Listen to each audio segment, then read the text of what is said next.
The strongest villain has finally arrived, and let's just say that Boruto isn't taking any chances. We got to see Uzuhiko once again in all his glory, but sadly, it wasn't enough. Jura has a way to counter it, which is very interesting, and we're gonna get to that of course. But first, we're gonna start from the top. So, the person on the cover for Boruto 2 Blue Vortex Chapter 22 is Boruto himself, and the title is Jura. The chapter itself picks up with the Thorn Soul Bulb hovering above the battlefield. Mitsuki tells Araya that he will handle the Cloud Grimes and he should take the bulb straight to Shinki. That's when Jura pops up on the battlefield using the claw mark on said Cloud Grime, which causes Mitsuki to start panicking. He then notes that he matches the description of the Divine Tree boss known as Jura, but Araya wonders what he's doing here since he doesn't seem to be interested in the Thorn Soul Bulb. That's because instead of going after the bulb itself, Jura flew up into the sky seemingly looking for someone. This of course is very perplexing, given the fact that the Thorn Soul Bulb will start to rot if they don't use it very quickly. So Jura's indifference to the bulb implies that he doesn't care if Ryu perishes, or that something else is of priority. What's also interesting is that he seemingly looks at Sarada, not Mitsuki, not Araya, but specifically at Sarada for some reason, which I believe ties into Jura's entire philosophy as it pertains to love. And people don't realize this, but he was watching the entire time, not just the Matsuri fight, but also through the eyes of Ryu. And it's possible that he's also able to hear what people are saying as well. And if that is true, Jura knows that there's some deep connection between Sarada and Boruto based on her conversation with Yodo. So I think we might see a case where Jura leverages this against Boruto to get what he wants from him. Not to kill him because Jura doesn't need help to do that, as we're going to learn later on, but to get the information that he wants from him, which Boruto obviously isn't going to give up. Now then skip over to Boruto speaking to Konohamaru, and it appears that Matsuri is out for the count. So it seems like the damage that was done by cutting her into tiny pieces was enough to turn her into a Thorn Soul Bulb. So you don't need to vaporize the Shinju totally as was done to Hidari, you just need to do significant damage to them. Now Mr. Konohamaru, the next Okage, is surprised at Boruto's prowess by being able to cut up Matsuri instantly without much difficulty. But Boruto tells him that, she was pretty beat up, okay? This isn't just me flaunting my power, I'm not that strong. She was just a tad bit weakened. Although this might be Boruto kind of being a bit modest, but it could also be the case that it is true and he might have had trouble with a full power Matsuri. I guess we'll never know.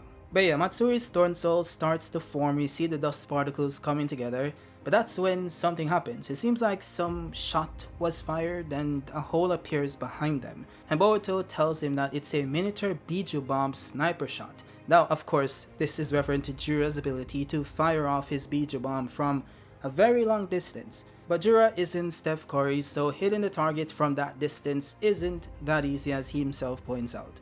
Now he then flies off towards Konohamaru, so Boruto tells him that he needs to take the bulb and leave. But of course Konohamaru being Konohamaru, what can I say? So yeah, he's here, he's not listening to Boruto, he keeps questioning what Boruto tells him and he's being stubborn. And he says something interesting which it seems kinda simple and it doesn't seem like it means much, but he says you've ... but he doesn't get to finish what he's about to say. And I'm not sure if it's him kinda wrestling with the idea that Boruto might be one of the good guys, or maybe he was going to say something else, I'm not sure, but I do think it makes more sense that he was going to say something good about Boruto at least, okay? But yeah, it's too late and Jura is already here. He then fires one of his Biju bombs and blows up the entire area, but of course Boruto was able to grab him and fly off before, he was killed.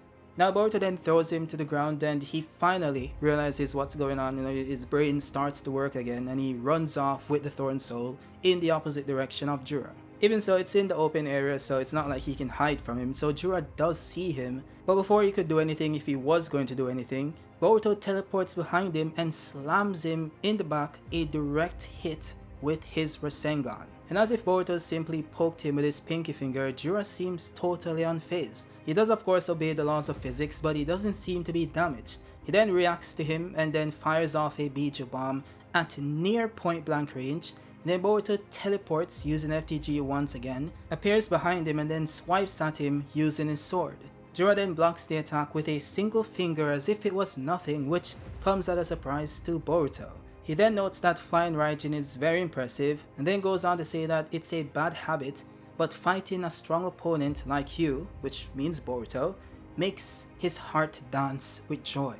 We then skip over to Ada and Kashinkoji having a conversation. Ada tells him that it seems as if Boruto is holding his own quite well. Does he really have no chance against Jura? Kashinkoji then says yes, he doesn't, that's right. There's no way he can win. With the current sequence of events, that is. Ada then says that he's in a pinch, he needs to teleport away. But Kashinkoji then says something interesting. He says that he can't, even if he wants to. He goes on to note that long distance flying Raijin is very tricky. Boruto's teleportation depends on him sensing chakra marked objects, and these are harder to detect the farther away they are. Even more so while facing a superior opponent who's about to get him. So pretty much all he's saying is that Boruto needs to really focus to teleport to something that's far away. And because he can't really focus on doing that because he's in an active fight, it's gonna be hard for him to teleport away from the battlefield. He can teleport to the objects that's on the battlefield, but not to get away from Jura, which makes sense. He also then goes into the entire love thing once again, which Jura also mentions. He says that that's not all. If Boruto flies away right now, he puts the others in danger. And of course, Jura would retrieve the bulbs of Matsuri and Ryu. So Boruto is thinking that he needs to keep Jura engaged until Konohamaru, Sarada and the others can get to somewhere safe. So without a doubt, Boruto is done for, at least according to Kashinkoji. But of course, Kashinkoji hasn't read Shonen before, so we obviously know more than he does, okay? Now, Jura then flexes on Boruto, saying that I believe you know this already, Otsutsuki Boruto, but I have come here to kill you. Because starting with the Thorn Soul bulbs, for whatever reason, you seem to know way too much about us divine trees. How you happen to be so knowledgeable about us given our recent emergence is a huge question to me. Is your intel source the accomplice who is aiding you? You don't intend to answer? Very well. Boruto then notes to himself that it seems that the Rasengan didn't do too much damage, so he needs to pull out the Uzuhiko. Jura then says, well then, the next question is out of pure curiosity. What is love? My current opinion is that it's a concept that can be a fatal weakness for you humans, a flaw that is a side effect of being highly intelligent. Take you for example. I suspect you know how minuscule your chance of winning against me is, and yet you still came here to save your friends. In other words, love has lured you here, to your place of death. Which I mentioned in the prior video that Jura is obviously watching Boruto to see if he's also susceptible to the weakness that is love. And I also pointed out that I don't think he sees Boruto as human because he refers to him as Otsutsuki, but in this panel right here he does say you human, so clearly, I'm reading too much into him calling him Otsutsuki. So yeah, I was wrong about that. Now Jura then tries to capture Boruto using Word Release, but Boruto dodges it by flying up into the sky, but Jura then spawns more behind him using the column of rocks that surrounds him. Boruto then chops off a piece of it, but then Jura spawns more wood from the piece of wood Boruto just cut off from the wood that spawned from the column. Anyways, Boruto realizes that he can't get a chance to put his feet on the ground to charge his Uzuhiko, which is a requirement to use the ability.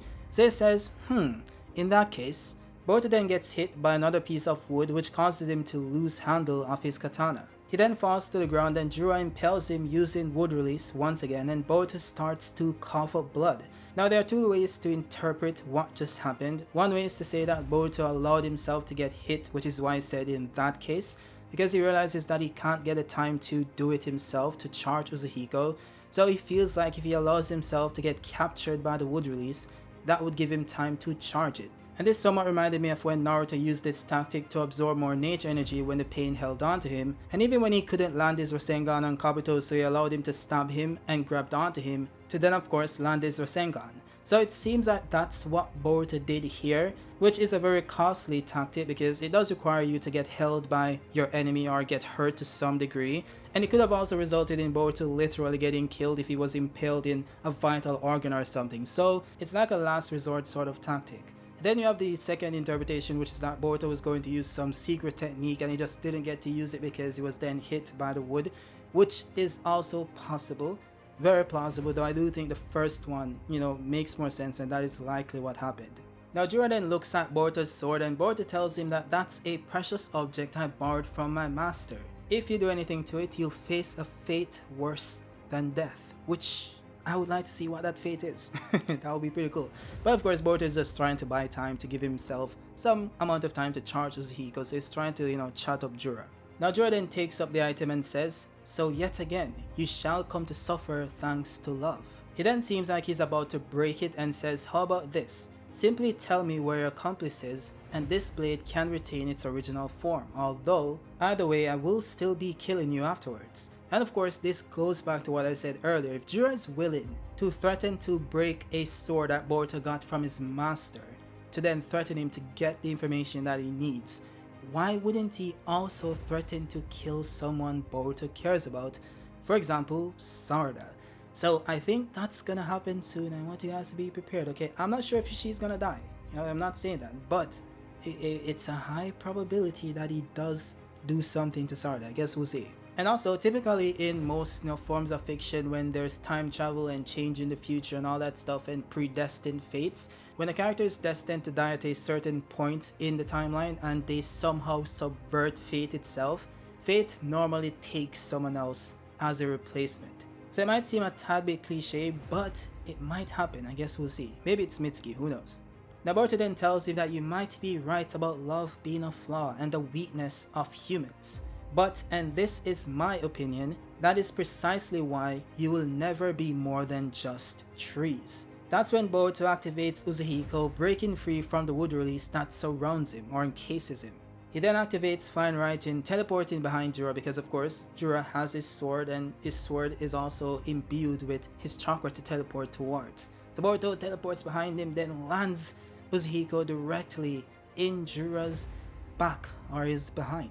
Jura once again obeys the laws of physics and gets knocked away, but he doesn't seem to be in pain. He recovers from the attack pretty easily, but he seems to be affected by the status effect of Uzuhiko, which causes one to experience a severe case of vertigo. Jura then touches his chest and says, "This power," and that's when it seems like he was able to dispel the ability. Boruto is then of course shocked by this and Jura says, "I see. It seems to follow principles similar to my Biju bombs, hence I was able to nullify it."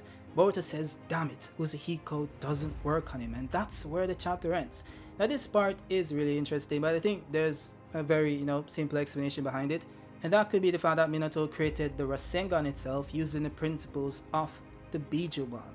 So Jura could simply sense that the power coursing within his body was following a similar principle to that of his Biju bombs and was able to apply his knowledge of that onto the ability to negate it. Though there might be something else going on here, because I do wonder if the Biju bombs themselves were created using the principle of the planet's rotation, because that is the energy that the Ten-Tails feeds on, right? So you should understand that instinctively. So since Uzuhiko also uses that energy, that power, because the rotation that causes vertigo is the planet's rotation, Jura would be able to negate it because the Biju bombs follow that concept. And I always wondered why when the Tail Beasts use the Biju bomb, even Naruto in the four-tailed state, they always seem to suck in energy from the atmosphere. I don't know if you guys always noticed that when the blue and the black and the red bubbles pull towards it, it's like they're taking energy from the atmosphere itself. And maybe that is the same rotational energy that Boruto is absorbing into Uzuhiko.